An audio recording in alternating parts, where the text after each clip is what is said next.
আমাদের অনেকের ভেতর ইদানিং ক্যান্সারের ভয় ঢুকেছে। অনেকেই মনে করছেন তিনি ক্যান্সারে আক্রান্ত হলেন কিনা অথবা হচ্ছেন কিনা, ক্যান্সারের ঝুঁকি তার বেশি কিনা, নানান প্রশ্ন আমাদের ভেতরে ঘুরপাক খাচ্ছে। তার অন্যতম বড় কারণ, একটা সময়ে ক্যান্সার দূরের অসুখ হলেও ইদানিং আমরা শুনছি পরিচিত অনেক লোকজনের ভেতরে ক্যান্সার হচ্ছে, হয় আমাদের পরিবারে অথবা প্রতিবেশীদের ভেতরে অথবা বন্ধু মহলে কারো না কারো ক্যান্সার হয়েছে।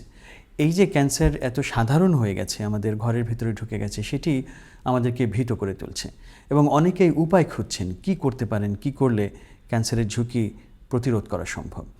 এ বিষয়ে একটি সহজ তরিকা আছে। আমরা বেশ কিছু কাজ আছে, বেশ কিছু অভ্যাস আছে যেগুলো যদি আমরা আমাদের জীবনে জারি রাখি তাহলে ক্যান্সারের ঝুঁকি কিন্তু বেশ খানিকটা কমানো সম্ভব।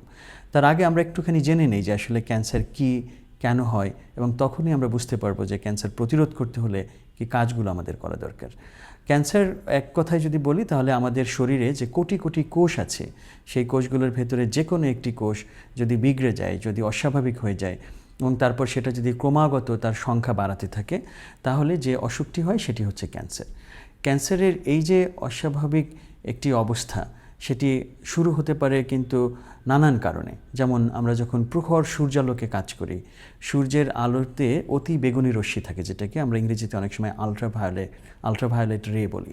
তাহলে এই যে আলট্রাভায়োলেট রে বা অতি বেগুনি রশ্মি, সেটি আমাদের কোষকে পরিবর্তন করে দিতে পারে।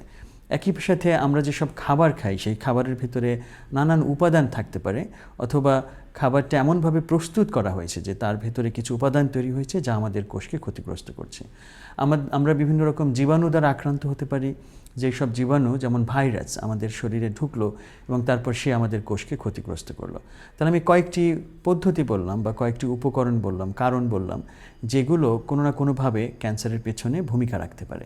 তবে ক্যান্সারের পেছনে এককভাবে দায়ী কোনো একটি কাজ করলে ক্যান্সার হবেই এমন কারণ কিন্তু সুনির্দিষ্ট করা খুবই কঠিন। বলা যায় ক্যান্সার হচ্ছে এমন একটি অসুখ যেটি নানান কারণ মিলে একসাথে একটি জটিল অবস্থা থেকে ক্যান্সার শেষ পর্যন্ত তৈরি হয়।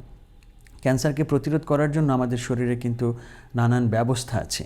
আমাদের শরীরে যখন কোনো একটি অস্বাভাবিক কোষ তৈরি হবে, সেই কোষটিকে মেরে ফেলা, সেটিকে শরীর থেকে সরিয়ে দেওয়া, এর জন্য কিন্তু আমাদের শরীরের ভিতরে ব্যবস্থা থাকে, যেটিকে আমরা শরীরের রোগ প্রতিরোধ ব্যবস্থার একটি অংশ হিসেবে বিবেচনা করতে পারি। সুতরাং আমাদের সবার ভেতরেই কখনো না কখনো কিছু অস্বাভাবিক কোষ তৈরি হবে, এটি স্বাভাবিক ধরে নিতে হবে। কিন্তু যাদের রোগ প্রতিরোধ ব্যবস্থাটা একটু ভালো, তারা আসলে এই অস্বাভাবিক কোষগুলোকে সহজেই ধরতে পারবে এবং সেগুলো থেকে শরীরকে মুক্ত করতে পারবে। সুতরাং তাদের ভেতরে ক্যান্সার হওয়ার ঝুঁকি কমে যাবে। তাহলে এই কথাগুলো সহ আমি এবার একটু আসি সুনির্দিষ্ট কিছু পরামর্শে। যে পরামর্শগুলো যদি আপনারা মেনে চলেন তাহলে ক্যান্সারের ঝুঁকি প্রায় 50% কমানো সম্ভব। বিজ্ঞানীরা বলছেন, গবেষকরা দেখেছেন যে আমাদের জীবনাচরণে যদি আমরা কিছু ভালো পরিবর্তন আনি তাহলে আমরা ক্যান্সারের ঝুঁকি কমাতে পারি।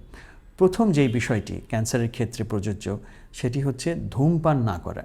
আমরা যারা স্মোকিং করি, সিগারেট খাই, বিড়ি খাই, অথবা গুল খাই, অথবা কোনো না কোনো ফরম্যাটে আমরা তামাক গ্রহণ করছি অথবা অন্য কোনো নেশাদ্রব্যের আসক্ত আছি, আমরা বিশেষ করে তামাক থেকে যদি আমরা দূরে রাখি নিজেদেরকে, তাহলে ক্যান্সারের ঝুঁকি বহুলাংশে কমে যাবে। একটি ভালো বিষয় হলো যে আমাদের দেশে বিশেষ করে মেয়েদের ভেতরে ধূমপানের প্রবণতা তুলনামূলকভাবে কম পৃথিবীর অনেক দেশের তুলনায়, যদিও ইদানিং এটি বাড়ছে। সুতরাং বেশি বেড়ে যাওয়ার আগেই আমার একটি আহ্বান থাকবে, আমাদের উঠতি যেসব তরুণরা আছে, তরুণীরা আছে, তাদেরকে অনুরোধ করব যে অবশ্যই এই অভ্যাস থেকে নিজেদেরকে বাঁচিয়ে রাখবেন, ধূমপান করবেন না। আরেকটি বিষয়, যারা বয়স্ক আছেন, যারা ইতিমধ্যে ধূমপানে আসক্ত হয়ে গেছেন, তাদের জন্য একটি সুখবর আছে। আপনি যেই মুহূর্ত থেকে আপনার ধূমপানের অভ্যাসটা পরিত্যাগ করবেন, সেই মুহূর্ত থেকে আপনার ক্যান্সার হওয়ার ঝুঁকি কমে যাবে। সুতরাং প্রথম যে পরামর্শ সেটি হচ্ছে ধূমপান না করা। দ্বিতীয় আরেকটি যে গুরুত্বপূর্ণ বিষয়, সেটি হচ্ছে আমরা যে খাবারগুলো খাচ্ছি সেই খাবারের ব্যাপারে সতর্কতা অবলম্বন করা, যে কী ধরনের খাবার খাচ্ছি। আমরা আমাদের দৈনন্দিন জীবনে বাংলাদেশের মতো দেশে আমরা কার্বোহাইড্রেট প্রধান খাবার আমাদের সবচেয়ে বেশি। আমরা ভাত খাই, আমরা চিনি খাই, আমরা নানান রকমের মিষ্ট দ্রব্য খাই। এখন যেমন আমের সিজন চলছে, আমরা প্রচুর পরিমাণে আম খাচ্ছি, কাঁঠাল খাচ্ছি। এই খাবারগুলো যে একেবারে খাবো না সেটি না, কিন্তু খাবারগুলোর পরিমাণ কমিয়ে আনতে হবে। কার্বোহাইড্রেট আমরা প্রায় আমাদের মূল খাবারের 70 থেকে 80% করে ফেলি।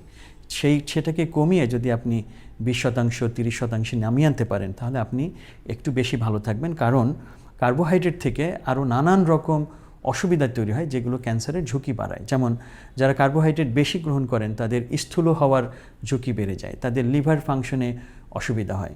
তাহলে যারা ওজন বেড়ে যায় যাদের, তারা কিন্তু ক্যান্সারের ঝুঁকিতে বেশি থাকেন।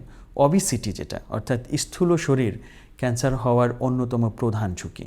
সুতরাং স্থূলকায় হওয়া যদি আমরা প্রতিরোধ করতে পারি যে কোনো কাজের মাধ্যমে, সেটি খাবার সংশোধন করার মাধ্যমে, সেটি এক্সারসাইজ করার মাধ্যমে, আপনি যদি শারীরিকভাবে পরিশ্রম করেন, এবং বলা হয়ে থাকে যে যদি আপনি দৈনন্দিন 30 থেকে 40 মিনিট হাঁটেন তাহলেও ক্যান্সার হওয়া থেকে আপনি নিজেকে বাঁচিয়ে রাখতে পারবেন। তাহলে খাদ্যাভ্যাসে আমরা একটা ইতিবাচক পরিবর্তন আনবো, কার্বোহাইড্রেটের পরিমাণ কমাবো, আমরা প্রোটিন জাতীয় খাবারের দিকে একটু মনোযোগ দেব, এবং চর্বি যেটা স্বাস্থ্যকর চর্বি যেটা বলা হয় সেদিকে আমরা নজর দেব। তাহলে ক্যান্সার হওয়ার ঝুঁকি কমে যাবে, এবং যে কোনো মূল্যে আমাদের শরীর যাতে স্থূল না হয় সেদিকে মনোযোগ দিতে হবে, এবং সেজন্য এক্সারসাইজ করতে হবে। এবং প্রতিদিন মাত্র 30 থেকে 40 মিনিট হাঁটাহাঁটি করার মাধ্যমে আপনি ক্যান্সারের ঝুঁকি কমাতে পারবেন।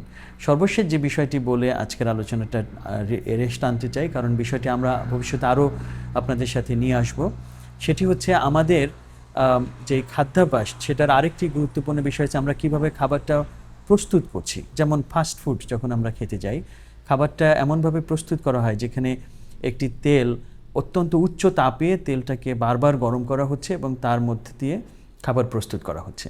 এই যে উচ্চ তাপে যখন একটি খাবার প্রস্তুত করা হয় তখন তার ভিতরে ক্যান্সার উদ্রেককারী নানান রকম উপাদান তৈরি হয়। সে কারণে ফাস্টফুড থেকে নিজেদেরকে বাঁচিয়ে রাখা, এবং যে কোনো প্রসেসড ফুড অর্থাৎ প্রক্রিয়াজাত যেই খাবার, প্রক্রিয়াজাত খাবারের ভিতরে বিস্কিটও পড়ে, চানাচুর পড়ে, এবং অনেক রকমের মাংসজাত খাবার আছে। যেমন ধরেন যেই খাবারটা দীর্ঘদিন পর্যন্ত সংরক্ষণ করা হচ্ছে ফ্রিজের ভেতর, আপনি ধরে নেবেন যে এই খাবারটা ফ্রেশ না, যেটি তরতাজা না, সেই খাবারটি আপনার জন্য একটু বেশি ঝুঁকিপূর্ণ।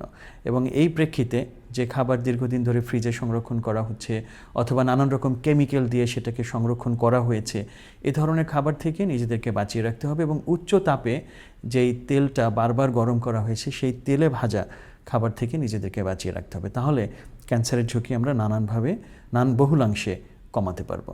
তো আপাতত এটুকুই থাকলো যে আমাদের জীবনযাপনে আমরা খাবারের ব্যাপারে সচেতন হব, আমাদের যেই এক্সারসাইজের যে অভ্যাস বা শরীরচর্চার অভ্যাসটা আমরা বাড়াবো, এবং খাবার প্রক্রিয়া করার ক্ষেত্রে আমরা সতর্কতা অবলম্বন করব।